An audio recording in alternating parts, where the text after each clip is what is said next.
point guard for the Detroit Pistons. And I'm going to turn it over now to Mrs. host.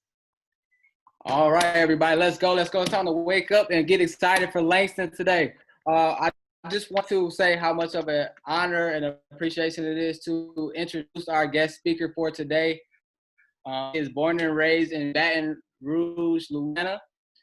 He is a respected member of our Detroit Pistons here in Detroit. Can I get it? Well, we're all on mute, but can I get a Detroit basketball? Detroit basketball.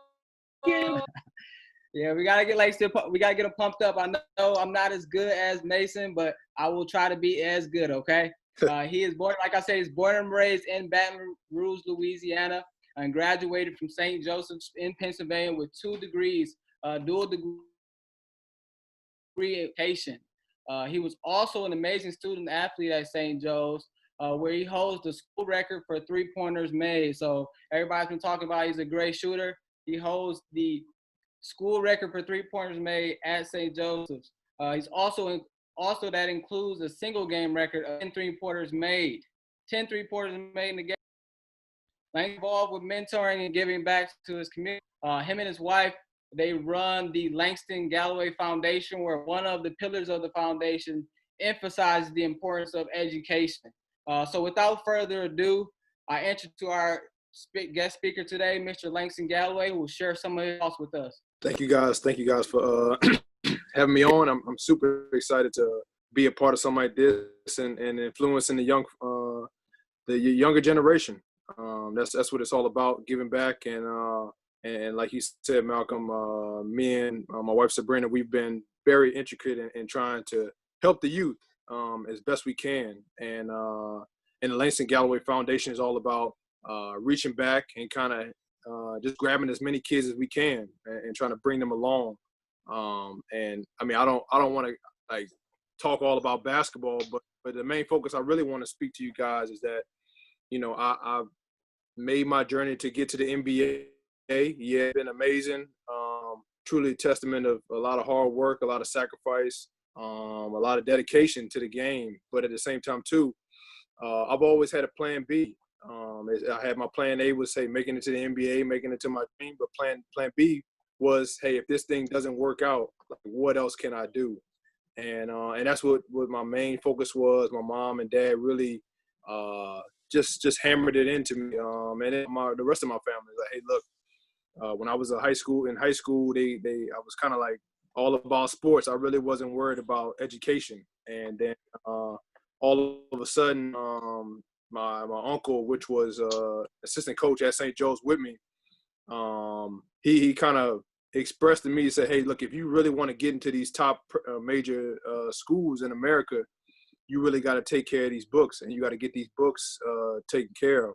And so long and behold, you know, I really hammered down on the books and really took it even more serious and took it one day at a time. It's not like an overnight success story or anything like that, but I've really been a firm believer that if you put your best foot forward in education, the rest of you, you're going to be, whether that's basketball, football, or you want to be a doctor, a lawyer, or in another field, you really have to put your best foot forward and sacrifice a lot to achieve those dreams and goals. And so, you know, going to St. Joe's, I was contemplating, hey, I really want to just get one degree and get out of there. But into my sophomore year, I was kind of ahead of the curve of like, I might be able to get 2 degrees out of this. I really wanted to get my graduate degree while I was there. But our kind of like student advisor was like, look, I think it'd be best if you just got 2 degrees. And sports marketing and communication kind of play hand in hand. And it leads to a lot of different avenues. And I wish I could show you guys my degrees. I think my parents have them at their house or something like that. I'm not even sure where they're at, but you know, I kind of can always think back to how much hard work and sacrifice that I put into the education. And there's been a lot of help along the way. I haven't done this all by myself, but like I said, that plan B has basketball has been amazing. I enjoy the journey of that. But especially right now during this hiatus, this is perfect timing for a lot of different things that I can kind of step into and really make leaps and bounds with a lot of business entrepreneurships and different things I want to get involved in. But I'll let Malcolm kind of, push those questions and whatnot and let him direct where we want to talk about next.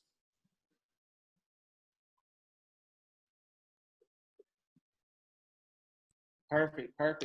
And like I said, thank you again, Langston, for just giving us some of your thoughts and some of your wisdom with being a professional athlete, as well as going through, university and being a student athlete as well. I will, without further ado, I'll jump straight into some questions that we do have. These questions are being asked by me, but they are from our students here at the Say Detroit Play Center. The first question I have here is, growing up in Baton Rouge, what would you say your biggest challenge was? How did you overcome it? And what advice would you give anyone going through something similar? This is a question from one of our students, Eva. Yeah, that's a great question. Yeah, in Louisiana, I mean, I can't speak for every city I've been in and been a part of, but it's like a crab in the belly. It's a lot of people that, you try to get out of Baton Rouge and people try to bring you back. They try to suck you back in and say, hey, look, you're not getting out of here. And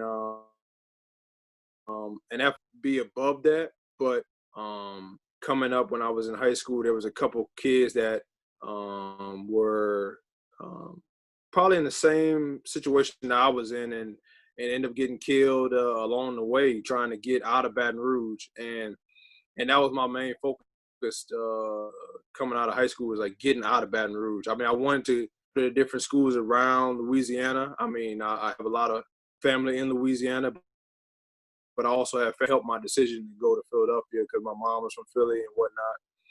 But I think that my main focus was like I said, trying to get out of Baton Rouge and seeing the world. And I think that basketball could take me a lot of different places, but I knew that without that education behind it, I wouldn't be able to. And that's why, like I kind of mentioned before, like the Langston Galloway Foundation is all about Reach a Can.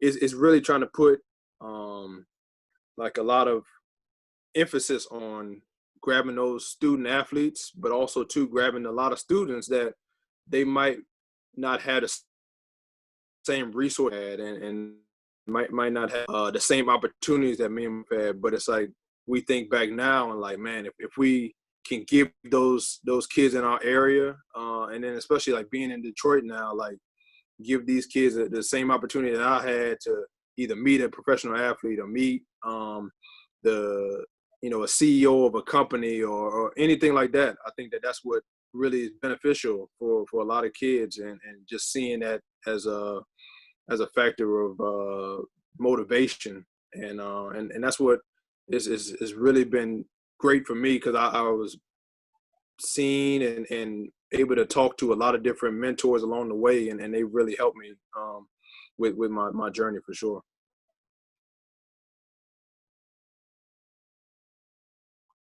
Well, thank you very much for that. Just a quick side note for anyone with questions for Langston. The way we'll do it is you'll raise your hand on Zoom. You do that by going to the more button, then raising your hand on the right-hand side there, and then we will unmute your screen for you to ask the question for us to ask from our students here at the center. So I'll go ahead right with that one. This one is from, I believe, Atlantis. This is, given the season being suspended and having to manage staying fit and in shape while also managing your personal life, what are some things discipline in maintaining a healthy mind and body? Yeah, it's crazy to say, but me and my wife, we've kind of put together like a makeshift gym in the backyard. And we've been very small enough but big enough backyard that we can kind of put something back there and kind of make it into something that we can use. And we've literally just been working out every single day. Once the hiatus kind of started, we've been just trying to just stay out the way. Don't really want to be in anybody's perimeter or parameters and trying to make a big scene, but just staying in our backyard and kind of being active. And then also too, we're trying to teach and be role models to our son. We have a 2-year-old right now at home, and just being able to watch him watch us, working out, taking calls, and him being a part of some of the calls, him ripping and running it around the house.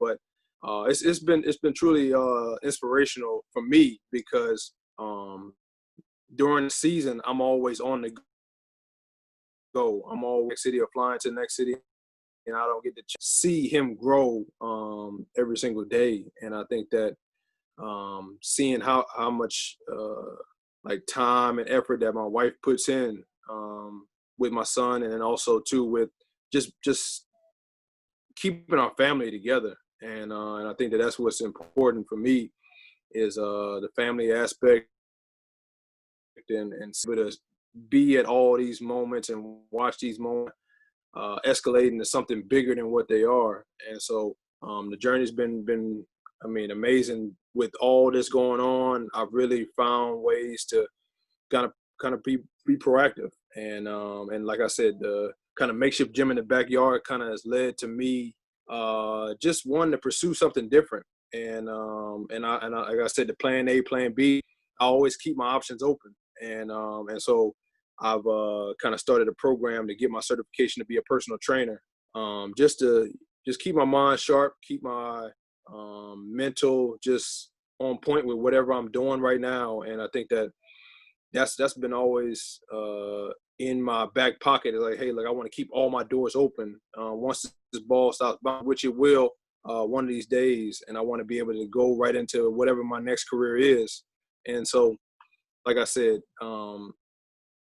don't just have a plan A and plan B, but always think like, hey, look, if I start working on, you're sitting at home or you're, outside, think of different ways that you can kind of be proactive. Think about different ways that you can kind of create something and pitch it to your mom and dad or somebody. Like, just thinking of different ways to, and then reading is another aspect that I've picked up and have like ran with it ever since I was in college. Like, at first when I was in high school, I hated reading. But as time has went on, I've really like just enjoy the books that I read. And there's so many books that I can kind of go over, but one book that I can tell you guys to check out is it's a book called Outliers, and it's a great read for a lot. It talks about like the 10,000 hours, that if you really want to be an athlete, like you have to put in 10,000 hours, and that's difficult to think in your mind, like 10,000 hours, like, man, that's a lot of hours. But just outside working on your game, working on different things, it kind of adds up, and then eventually you get to 10,000 hours. But that's my perspective on sports. But at the same time too, it's the same thing with any other curricular or whatever job description you want to go into. You got to put in that amount of time and that effort, because without that effort, without that determination, without them sacrifices, it's just a dream. It'll never be a goal. It'll never be nothing that you can kind of obtain. So I've just been taking this time to really make the most of it, and we've been really enjoying this time. Thank you again. That actually leads in. I know you said one of your favorite books, but I know one of the questions from a student was, what are some of your books that you're reading that you would suggest to the students? But I know you said Outliers is one. Do you have maybe two or three more that you have that will be good for students that you may be able to share? Yeah, sure. I just read that was probably January-ish. I read the Tiger Woods book. It's about Tiger Woods, but it's not him writing it, but it's from a perspective that's close to him, and that was a great read. I also read Good to Great. It's another book. I can't name the authors. I'm bad with authors' names. It's a book called Good to Great. this is another book that you can kind of read when you get a little older. I mean, this is probably it's a harder read. It's called The 48 Laws of Power. That's another great one to read that I've kind of checked out. It really gives you a lot of different perspectives on a lot of. I mean, I don't want to put this out there, but it's a lot of politics, a lot of things that go into life, and it's a great read to, you know, understand how people perceive you and how people look at you, and especially from my standpoint, perception is reality, and I don't want you guys to take that for granted, because being undrafted, people look at me a certain way, especially in my realm of the NBA perspective. But at the same time too, I try to carry myself above that, above the label and the title that I have. But you know, just always think of yourself as better than what you are, and in that way, that it gets you a long ways. I'm trying to think of something, another book. Another book. I mean, I read this a while ago. I think I read this back in. I think I read it around high school time. Is Monsters. It's another. I'm not sure if that's even still a book on the radar or not. But that was another good read back when I was in high school. And I'm reading this book right now called Due Diligence. So I've kind of started my own little brand called LG Kicks, and I've been trying to show people like, hey, look, you can kind of tell your own story with collecting sneakers and whatnot. And so there's a book called Due Diligence. It's for startups, and it's pretty good. It's pretty good so far. I mean, I'm just getting started in it, but I try to, you know, cover all my bases before I kind of dive into anything. So I've been doing a pretty good job of that. Well, thank you for that. It's really exciting to hear, just because we are, as a center, we focus on reading literacy. So that is very exciting to hear that a student athlete or an athlete in general is taking reading and reading literacy seriously in our community. Malcolm, yes, if I could just jump in for a second, I just wanted to say how excited I was about the titles that Langston shared with us. I actually taught Monsters one year. I was a teacher for 26 years, Langston, before I moved to this work. And Outliers is an outstanding book. And I'm so excited that you mentioned the 10,000 hours, because that's a book I taught multiple years back when I was a high school teacher at Cass Tech. And I urge my students to see it just the way you talked about. You can create excellence in your life if you're willing to apply the time and the focus and the energy. And I love that you mentioned those titles to them. Thank you. Yeah, no problem. So Malcolm, I'm all set. Oh. I see Dan's hand up, actually, Malcolm. Okay. So I'll go to Dan Boylan. He'll ask a question here. Yes, thank you. I'm really interested in potential great teachers, coaches, or mentors that you've had along the way, and what about them that really stuck out to you in your journey? Yeah. So my high school coach, I kind of start from high school and go and work my way up, because like I said, there's been a lot of people that's helped me along the way. But my high school coach, I started playing at the high school ranks when I was in 7th, 8th grade. I was kind of not saying pushed into it, but I was pretty advanced for my age, and a lot of people wanted to help me with my journey. And my high school coach, I mean, he yelled, screamed, cussed. I mean, any and everything that you can kind of name. And when I was in 7th grade trying to make the high school team, I was nervous. I was like shaking, like because I didn't understand what he was trying to get across to me. But as my career kind of progressed, I went 8th grade, 9th grade, and really started understanding what he was yelling at. He wasn't yelling at me per se, but he was yelling to get me to be better. And he was like trying to push me. And I remember one day he pulled me to the side and was like, hey, look, I don't want you to think that this is something that I like regret talking to you, but I love getting a chance to yell at you and discuss different things with you on the court because that means I care. And when coaches are quiet with you or don't say anything to a player, that means that they're not, either they don't care about the player or they don't really respect the player, or maybe the player doesn't care about what he's doing. And I think that that's what really stuck out to me, and that's what I took from that lesson, was like, he really cares about me because he's yelling and screaming and trying to get me to be better than what I am. And that's what was so influential of him. And then now today we have a great relationship. And then going from there to my college coach, same kind of deal. He used to yell, scream, holler, and all that. But it made me into a better man at that point. I'm in college and I want to go to the next level. And coming into college, I was kind of, not saying behind, but I was like still understanding my game, understanding my body, trying to figure out, all right, how do I navigate this college lifestyle?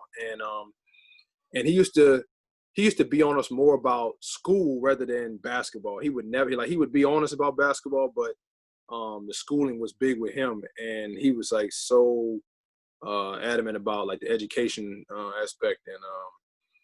And he would check, like we would always have like progress reports and checking in. Hey, how you doing? What's this and that? Can you help this guy? Help that guy?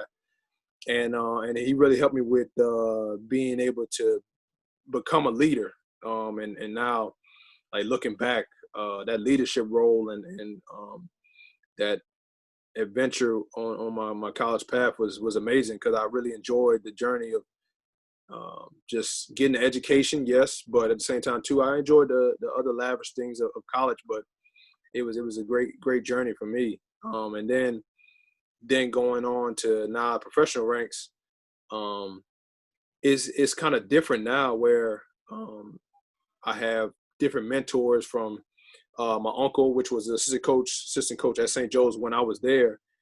He kind of stays in my corner, always checking in, making sure I'm good.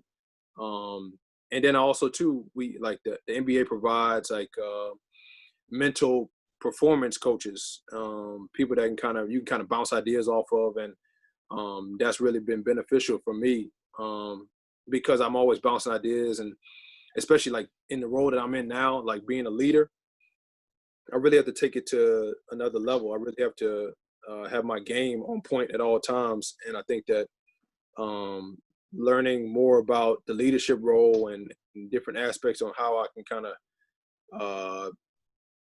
like help our team be better than what we are, it's really beneficial to do that. So I feel like every level you grow and learn about who can be in your corner and who can't be in your corner. And then also too, you learn as your circle, as you move up in ranks, your circle goes from big to small.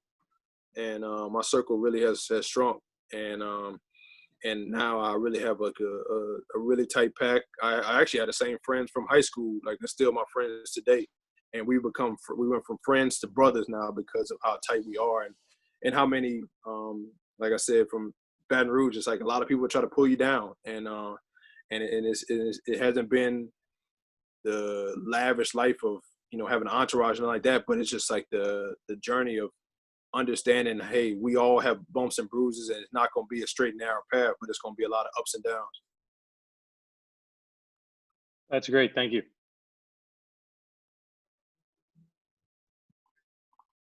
Thank you for that.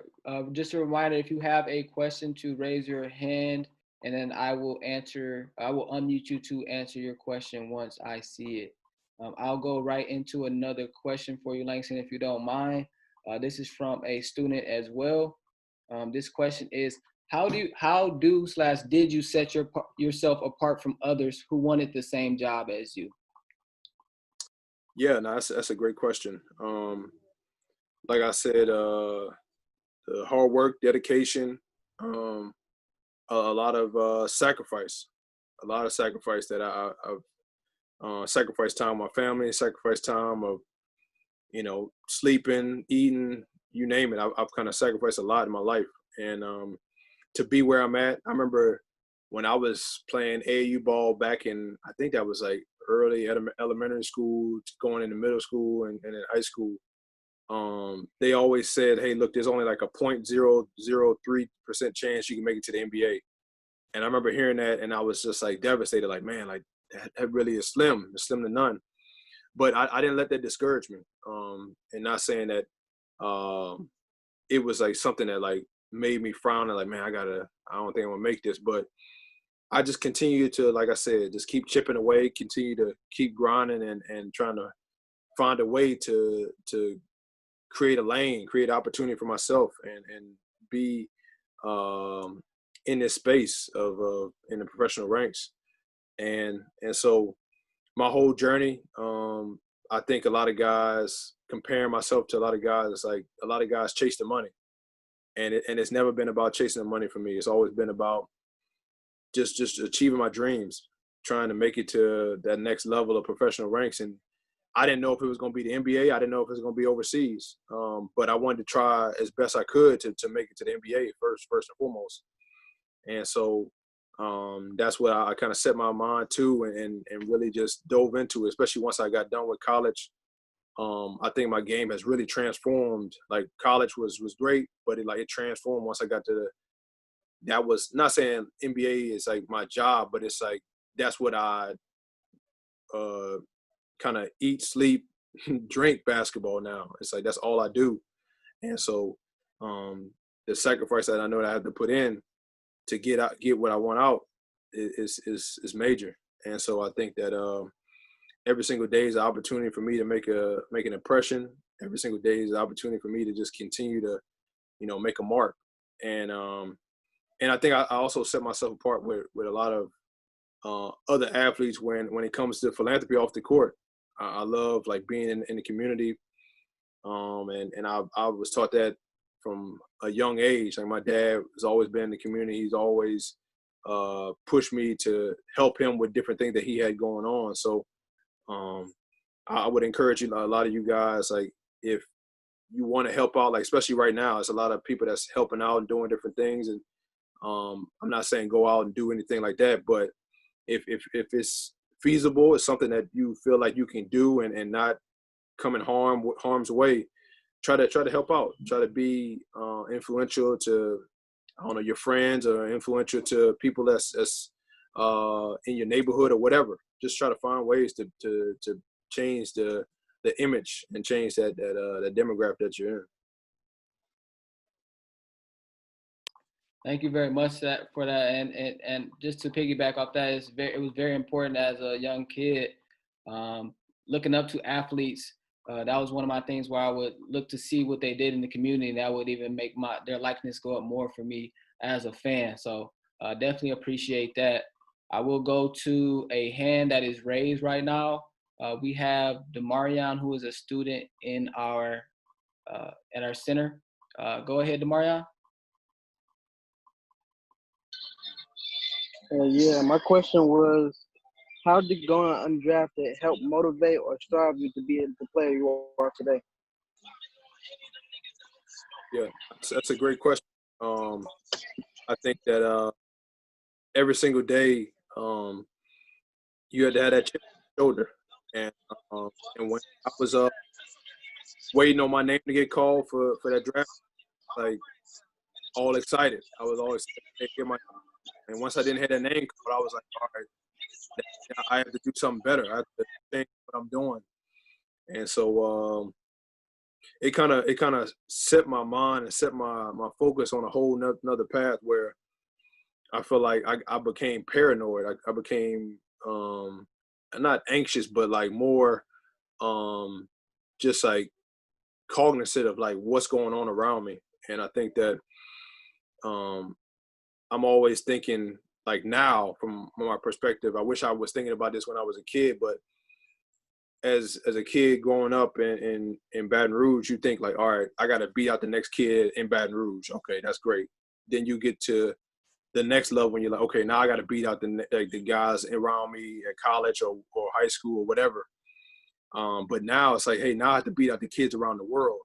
It's like every year there's 60 new kids coming in.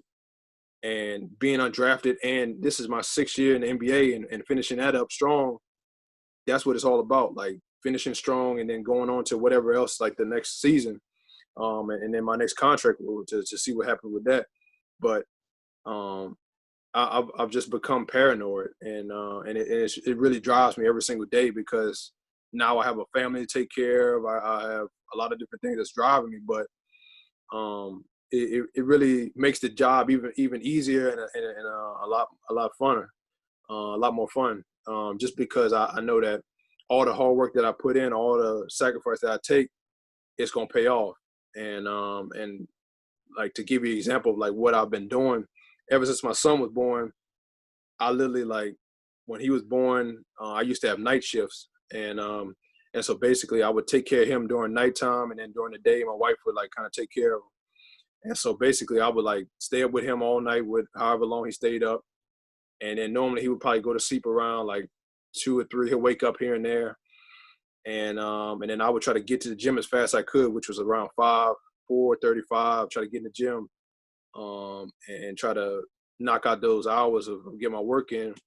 And then once I get back home, he's finally waking up, or he's ready to start rolling. So it's like those times and different things like that. I never let that get in the way. I never let getting up early. I never let anything stop me from achieving what I wanted to achieve. And like I said, my biggest word and my word for a lot of you guys, young people, is like sacrifice. How much do you want to sacrifice to achieve what you want to achieve?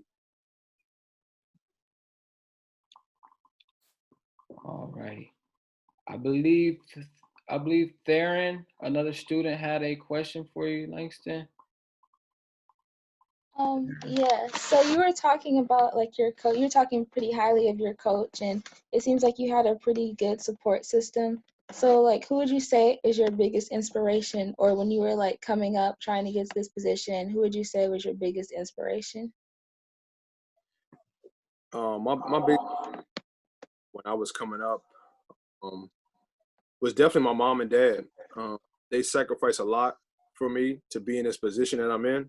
Not saying right now, but I'm saying when I was in high school, like they sacrificed 2, 3 jobs to try to get me through high school. And then even if my mom and dad wasn't in the picture, like my grandmother is another like great person that has been in my life that I always, like Christmas time, like she would sacrifice her money and different things like that to help me out. And she didn't have to do that.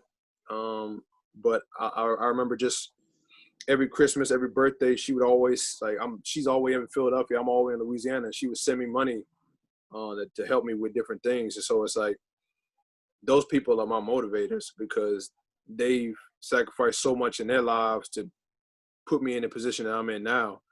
And now, like looking back, like I really enjoyed the journey of like going to play at St. Joe's because she was able to see me play, and she was able to see me play my NBA game, my first NBA game in Philadelphia. She was able to come to that game. So it's like those moments you won't forget, those people you won't forget. And even when they pass on, you just like, it helps you stay focused. And you know, at the time it hurts, but like it helps you stay motivated because you know that's what they will want for you, and they always want the best for you. So and that's why I'm in a position now where I want my little man to remember, like, man, my dad was there for me, you know, ever since the beginning. He's been at every game and every whatever he wants to do, whatever he wants to pursue, whatever field he wants to go in. It's like I want to be there for every moment because I want him to be motivated by all the hard work that I put in and sacrifice that I put in to get me to get him to wherever point he wants to be at.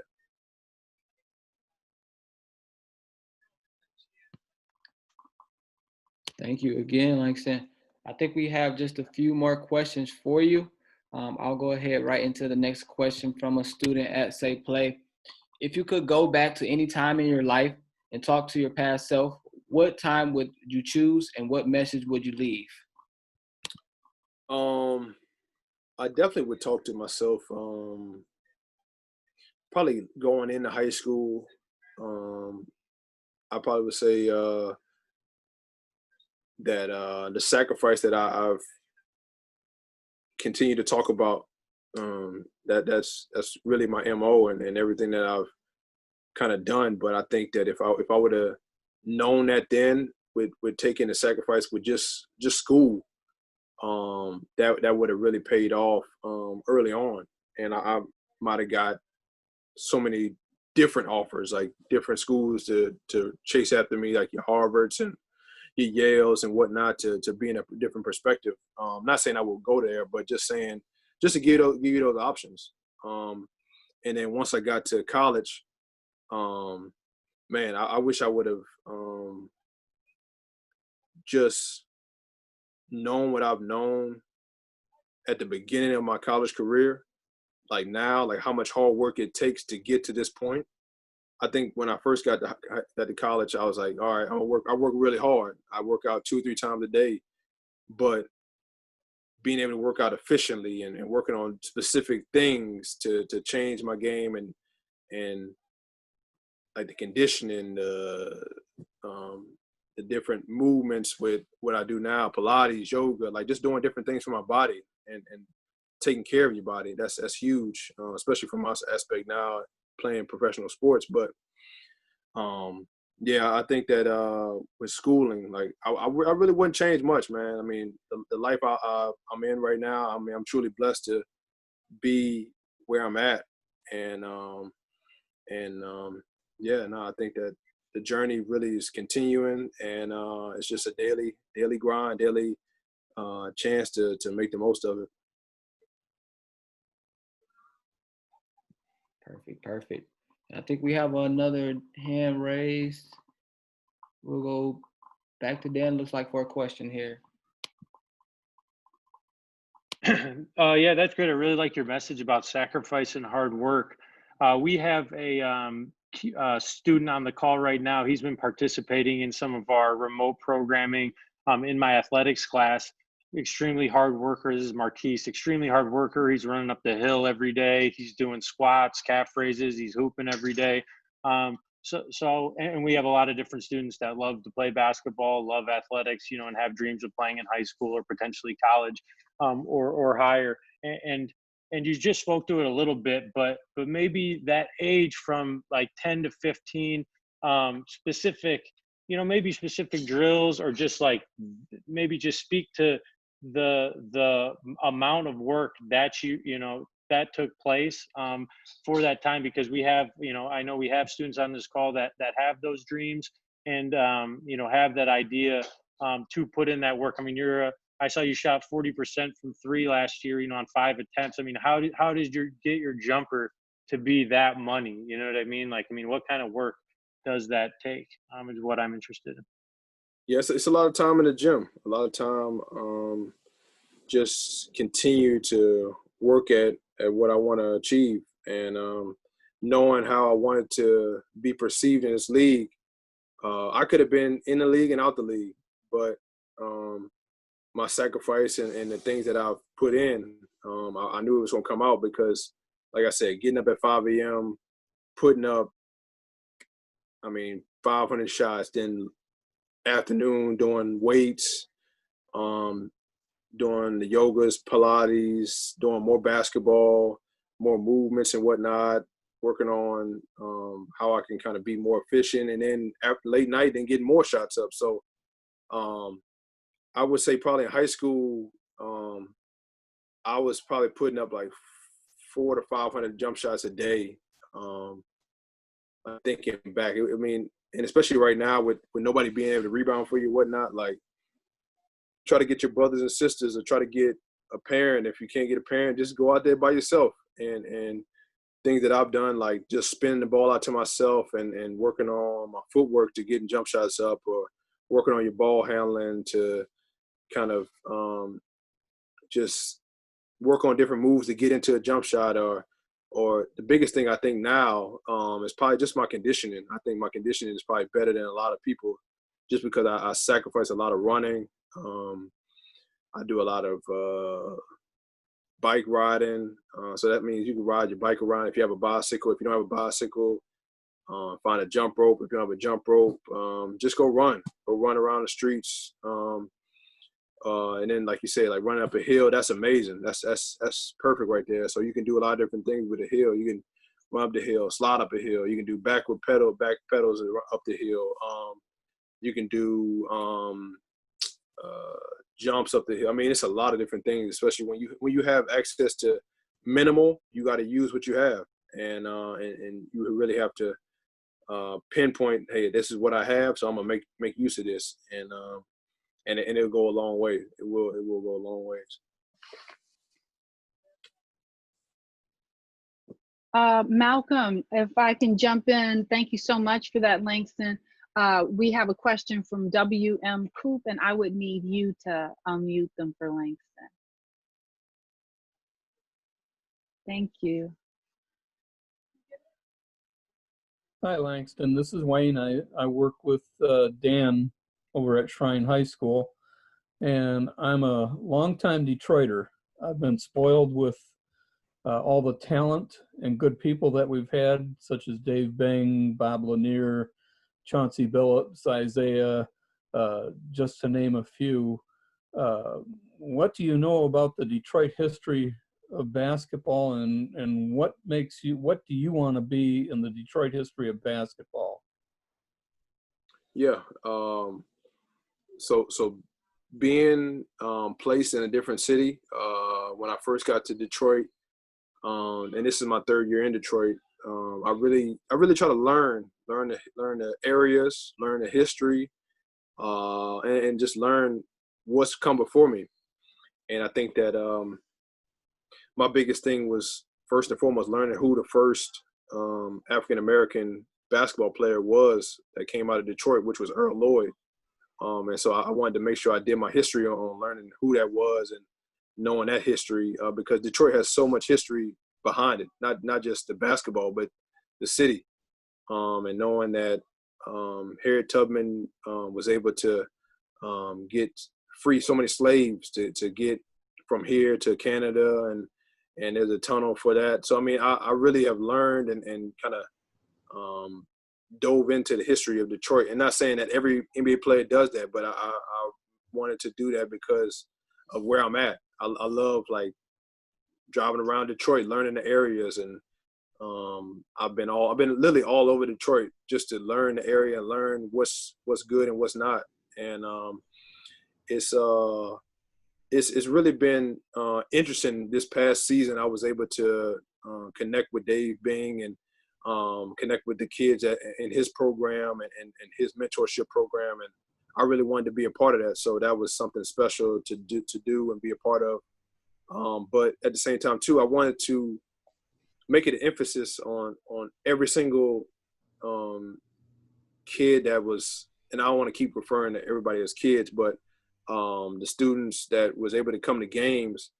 I made sure it was my duty to, like, meet them, and I think that's a great opportunity for those students to not just meet a professional athlete, but to get to talk to them and cherish that for the rest of their lives, because your platform is well, I'm gonna say my platform is huge, and to reach out to so many aspiring young just males and females, like that's what it's all about. And to see that and see that them bright up, like lighten up, and see the smile on their face, and even if they don't smile, like I've had kids that's been standing right there the whole time and not say one word, and then like a week later, like their instructors or whatever say, man, I like such and such was like, he was so amazed, like he couldn't say nothing, but he was so excited just to be there and be right next to you and take a picture. And so, I mean, I really enjoyed every single moment I've spent in Detroit, and there's been so many students and different people I've met that have really made this journey of mine just so special in Detroit. Thank you. That was beautiful, and I appreciate just the thoughtfulness that you bring to your career here in Detroit, including your studying of history and meeting the children and giving back to our community. I have a question from a student who's looking to be a college athlete and student. She wanted to know, how did you balance being a student and being an athlete in college?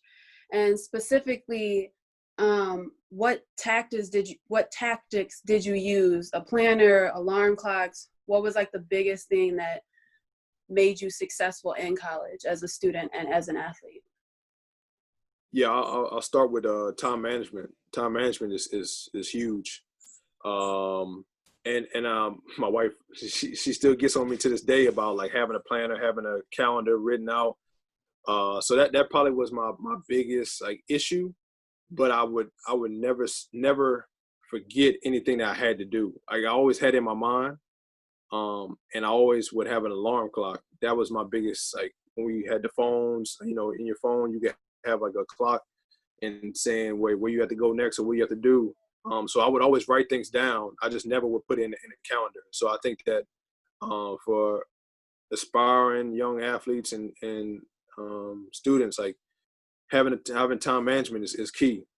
But at the same time too, my biggest friend was the alarm clock. There's been a lot of times when I'm 10 minutes till class and like my alarm clock hits me and like, all right, you got to get up, and I get up and run to class. And two, it's like in college it's completely different. Like high school, like they make you go to class, but in college there's no restriction on you having to go to class. You can sit in your dorm room and do nothing for a year and then you're gonna flunk out. So it's not like where you have to go, but it's like you have to have that discipline and have that mentality. It's like, hey, I want to achieve this for my family. If you want to be the first in your family to graduate, or you want to be, I don't know, the second or third, whatever that might be. And then two is like now looking back, like I remember I used to use the alarm clock so much, and then now I rarely use the alarm clock. Like my almost my ambition and my like hunger is my alarm clock now. So I rarely use the alarm clock now. It's like, unless it's like super early, but like I'll get up 5, 6, 7 in the morning. Like, all right, I'm ready to roll. Like, let me start my day. But it's like, until you get that routine and until you get that kind of like mentality of like, hey, look, I have to do this. Like, not saying I have to do this, but it's like, this is what I want to do. This is what I want to do instead of have to do. That's what's going to really separate you from the pack. Thank you so much. I appreciate that.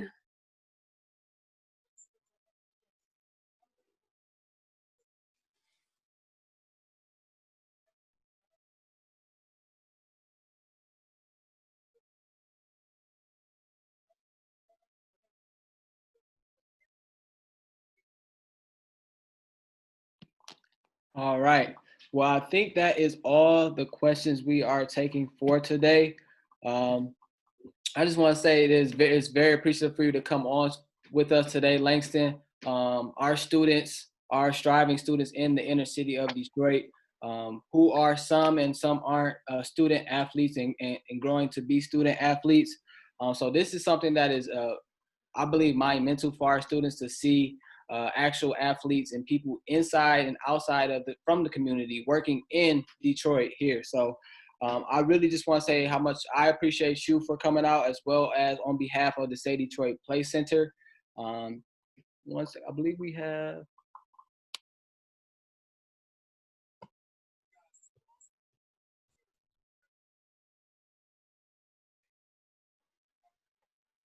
Hi, Malcolm, can you hear me? Yes, I got muted there for a second. I'm sorry. Okay. Can I jump in before you wrap up? Yes, ma'am. Awesome. So thank you so much, Malcolm. You did a fantastic job. And Langston, I just wanted to hit on a few of the points that you made. You made a ton of amazing points. And I just want you to know you are an educator's dream, because so many of the things that you said can empower our young people to create opportunities for themselves and to achieve their goals and ambitions. I loved what you said about having a plan A and a plan B. And all of us need that. And the idea that young people can take agency in their lives and say to themselves, well, yes, I want to be a doctor, but if it turns out I don't actually like seeing sick bodies, maybe I'll become a medical researcher. So they've got like a plan B. They don't have to give up that passion for medicine and science. And I was really touched by what you said was your experience in Louisiana, where sometimes there was this crabs in a barrel effect where not everyone wanted to see you get out of the situation that you were in and achieve the success that you were capable of. And I know that a number of the students at the center have the experience where they're extremely bright, they all are, but some of them are nervous about seeming smart in front of their peers because they might get picked on. if they're being that smart kid in the class instead of everyone understanding they're all incredibly bright and supporting each other. So thank you so much for mentioning that experience that you had as a young person. And the last thing that I'm going to hit on is this idea of you as undrafted.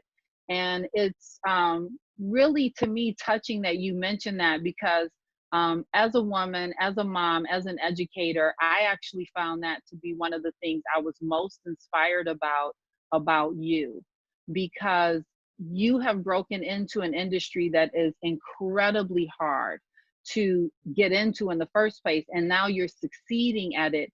And that is such a message to our young people. For most of us, whatever it is we want to be, there's not going to be some golden path where everyone's after us to become that, and it's handed to us. Yes, there's a lot of work that other NBA players put into it to become drafted players coming out of college, but you put in a tremendous amount of work. And it's really that there's only so few spots in the NBA, but you didn't let that define you or limit you. That is an incredible story. You took all those talents and tenacity that you had, and you looked at the limits that the industry wanted to put on you, and you broke through those. And that is such a powerful message for the kids that we serve to hear, and the families that we support to hear, especially during this time when we're sheltering at home and figuring out how to try to stay safe. And Detroit has been hit so bad by the COVID-19. Things get tough, but it can be done, and your story tells us that. I also want to take a moment and let everybody know that we're still accepting participants in our remote programming. I want to invite you guys to go to saveplay.org, and you can click on a link there that says remote programming and register. We have so many cool things happening, like this week. Thanks and shout out to the Pistons and Mr. Tom and Holly Gores, owners of the Pistons. They gave us bags that we filled with all sorts of cool stuff, including Piston caps and Piston water bottles. And we gave those to the kids who are participating in remote programming. And you just hop on a Zoom like this, and then you get to participate in the classes that we're having. And it's just an hour and a half of your time each week.